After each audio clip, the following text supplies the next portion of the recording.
வணக்கம். அக்ஷு சமையல்ல இன்னைக்கு பக்கோடா குழம்பு எப்படி செய்யறதுன்னு பார்க்க போறோம். ஒரு 2ல இருந்து 3 பேர்த்துக்கு தேவையான பொருட்கள் என்னங்கறத முதல்ல பார்க்கலாம். 1 கப் பொடியா நறுக்குன சின்ன வெங்காயம். சின்ன வெங்காயம்னா இந்த குழம்புக்கு ரொம்ப ருசியா இருக்கும். ஒரு 100 கிராம் பக்கோடா. இதோட ரெசிபி அக்ஷு சமையல் சேனல்ல இருக்கும், நீங்க பார்த்து தெரிஞ்சுக்கலாம். இல்ல கடையில வாங்கின பக்கோடா கூட யூஸ் பண்ணலாம். எந்த பக்கோடானாலும் நல்லா பெரிய துண்டா இருக்கிற மாதிரி செலக்ட் பண்ணி இடுங்க.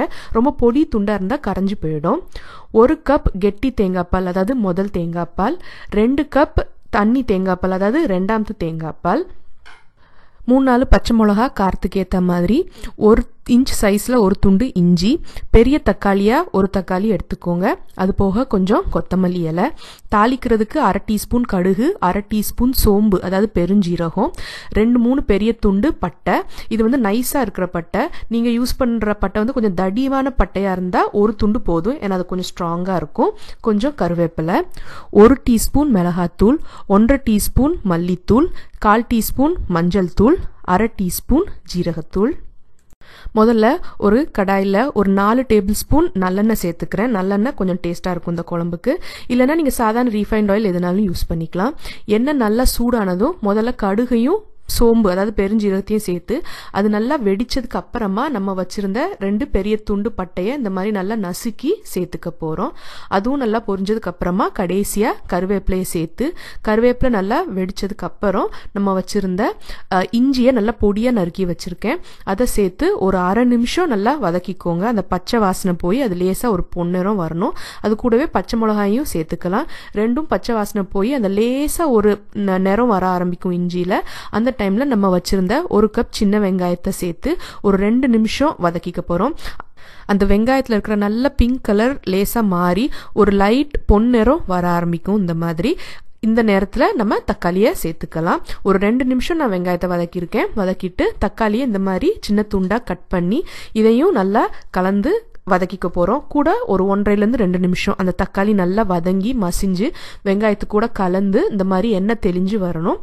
இந்த நேரத்துல நம்ம வச்சிருந்த மிளகாத்தூள், மல்லித்தூள், ஜீரகத்தூள், மஞ்சள் தூள் இது எல்லாத்தையும் சேர்த்து அந்த தெளிஞ்ச எண்ணெயில ஒரு 5 செகண்ட் வதக்கிக்க போறோம். அந்த பச்சை வாசனை எல்லாம் போயிடும். அதே நேரம் கரிஞ்சிடக்கூடாது. உடனே நம்ம வச்சிருந்த 2 கப் 2வது தேங்காய் பால், அதாவது தண்ணி தேங்காய் பாலை சேர்த்து நல்லா கலந்து விட்டுக்கோங்க. கலந்து விட்டுட்டு இது வந்து ஒரு கொதி வரணும். ஒரு கொதி வரதுக்கு வெயிட் பண்ணுங்க. கொதிக்க ஆரம்பிச்சதும் இதுக்கு தேவையான அளவு உப்பு, ஒரு 1 to 1.25 டீஸ்பூன் உப்பு. ஏன்னா பக்கோடால ஏற்கனவே உப்பு இருக்கும், அதனால கறிக்கு மட்டும் தேவையான உப்பு மட்டும் சேர்த்துக்கோங்க. 1.5 டீஸ்பூன் வரைக்கும் சேர்க்கலாம். சேர்த்துட்டு இதை ஒரு மூடி போட்டு மீடியம் ஃப்ளேம்ல வச்சு ஒரு 7 to 8 நிமிஷம் நல்லா கொதிக்க விட்டுருங்க. அதுக்கப்புறம் திறந்து பாத்தீங்கன்னா குழம்பு வந்து கொஞ்சம் நல்லா கலந்து இறுகி வந்திருக்கும். ஆனா இன்னும் தண்ணியா தான் இருக்கணும், ஏன்னா பக்கோடா சேர்த்த உடனே குழம்பு நல்லா அது வந்து ஈரத்தை உறிஞ்சிரும் பக்கோடா. அதுக்கப்புறம் நல்லா கட்டி ஆயிடும். அதனால கொஞ்சம் தண்ணியாவே தான் இருக்கணும். இப்போ இதை வந்து மறுபடியும் ஹை ஃப்ளேம்ல போட்டுக்க போறோம். போட்டுட்டு இதுல நம்ம வச்சிருந்த 1 கப் முதல் தேங்காய் பால், அதாவது கட்டி தேங்காய் பாலை சேர்த்துக்க போறோம். சேர்த்து அதையும் நல்லா கலந்து மறுபடியும் ஒரு கொதி வரதுக்கு வெயிட் பண்ணுங்க. கொதிய வந்ததுக்கு அப்புறம் ஒரு 1 நிமிஷம் நல்லா ஹை ஃப்ளேம்ல கொதிக்க விடுங்க. நல்லா நொர பொங்க கொதிச்சதுக்கு அப்புறமா அதை வந்து கலந்து விட்டுட்டு நம்ம இதுல பக்கோடாவை சேர்த்துக்க போறோம். நான் ஏற்கனவே சொன்ன மாதிரி நல்ல பெரிய துண்டா செலக்ட் பண்ணி சேர்த்துக்கோங்க, அப்பதான் கரையாம இருக்கும். பக்கோடா சேர்த்ததுக்கு அப்புறம் ரொம்ப கலக்காதீங்க, அது உடஞ்சிடக்கூடாது. மறுபடியும் ஸ்டவ்வை மீடியம்ல வச்சு மூடி வச்சு 2 நிமிஷம், கரெக்டா ஒரு 2 நிமிஷம் மட்டும் வச்சு எடுத்துருங்க. ரொம்ப நேரம் கொதிச்சா அப்புறம் வந்து பக்கோடா கரைஞ்சு போயிடக்கூடாது. துண்டு துண்டா வேணும்னா கரெக்டா ஒரு 2 நிமிஷம். அதுக்கப்புறம் திறந்து பாத்தீங்கன்னா குழம்பு நல்லா இப்பவே இறுகி இருக்கிறது உங்களுக்கு தெரியும், ஏன்னா ஈரத்தை வந்து பக்கோடா நல்லா உறிஞ்சிக்கும். இப்ப கடைசியா மல்லி இலையை தூவி இறக்குனீங்கன்னா பக்கோடா குழம்பு தயார். இது ரொம்பவுமே வித்தியாசமா இருக்கும், சிம்பிளாவும் இருக்கும். காய்கறி இல்லாத நேரத்துல கூட ஒரு குழம்பு வைக்கணும், மிஞ்சின பக்கோடா இருக்குன்னா நீங்க இதை டக்குன்னு வச்சிடலாம். இப்போ மறுபடியும் ஸ்டவ் ஆஃப் பண்ணி மூடி வச்சிருங்க. ஒரு 15 to 20 நிமிஷம் சாப்பிடுற வரைக்கும் மூடி வச்சு அதுக்கப்புறம் திறந்து பாத்தீங்கன்னா நல்லா எண்ணெய் தெளிஞ்சு நல்லா இறுகி அருமையா பக்கோடா குழம்பு செட் ஆகி இருக்கும். இதனால தான் நான் முதலே குழம்பு கொஞ்சம் தண்ணியா இருக்கணும்னு சொன்னேன். ஃபர்ஸ்டே இவ்வளோ கட்டியா வச்சிருந்தீங்கன்னா நல்லா செட் ஆனதுக்கு அப்புறம் கூட்டு மாதிரி திக்கா ஆயிரும்.